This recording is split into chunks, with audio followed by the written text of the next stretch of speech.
Betulkah KDNK negeri Johor mengalami kemerosotan seperti yang didakwa oleh pihak tertentu? Jawapannya, bukanlah semudah itu.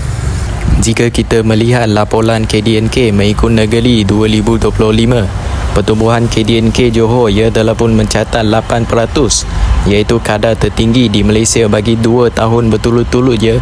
Bukan calang-calang weh. Sekaligus mengatasi kadar pertumbuhan nasional sebanyak 5.2%.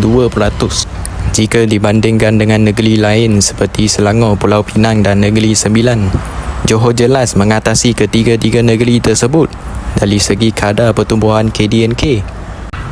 Nilai KDNK Johor turut meningkat kepada 170.9 bilion berbanding 158 bilion pada tahun 2024. Johor juga berjaya mengekalkan kedudukannya sebagai penyumbang ekonomi ketiga terbesar negara dengan sumbangan sebanyak 9.8% kepada ekonomi Malaysia. KDNK per kapita Johor turut meningkat kepada RM48,000 pada tahun 2025 berbanding RM44,000 pada tahun sebelumnya.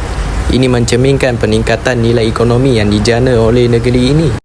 Prestasi memberangsangkan ini turut didorong oleh perkembangan pesat industri pusat data yang menjadi antara pemacu utama pertumbuhan ekonomi Johor, khususnya dalam sektor perkhidmatan, pembuatan dan pembinaan. Sektor perkhidmatan berkembang 9.9%, disokong oleh subsektor utility, pengangkutan dan penyimpanan serta teknologi maklumat dan komunikasi yang melonjak 20.8%. Ini mencerminkan perkembangan pesat infrastruktur digital serta pengukuran aktiviti logistik di Johor. Subsektor perdagangan borong dan luncit, makanan dan minuman serta penginapan pula berkembang 6.7%, didorong oleh peningkatan aktiviti pelancongan domestik dan antarabangsa yang terus merangsang perbelanjaan pengguna serta permintaan terhadap perkhidmatan berkaitan.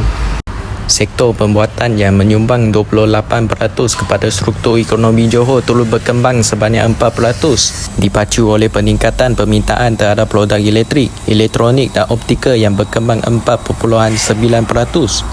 Pada masa yang sama, sektor pembinaan terus mencatat pertumbuhan 2 digit sebanyak 26.7%. Dengan segmen pembinaan bangunan melonjak 47.4% hasil peningkatan aktiviti pembinaan bangunan bukan kediaman, termasuk kemudahan pusat data. Jika kita melihat indikator lain selain daripada kadar pertumbuhan KDNK, Johor turut mencatat pelbagai pencapaian yang memberangsangkan. Negeri ini berjaya merekodkan 110 bilion pelaburan diluluskan pada tahun 2025. Hasil negeri mencecah 1 bilion, kadar pengangguran yang lebih rendah daripada kadar purata nasional. Pertumbuhan nilai ekspor yang terus meningkat. Sifar miskin tegar serta mencatat peningkatan jumlah kemasukan pelawat tertinggi di Malaysia.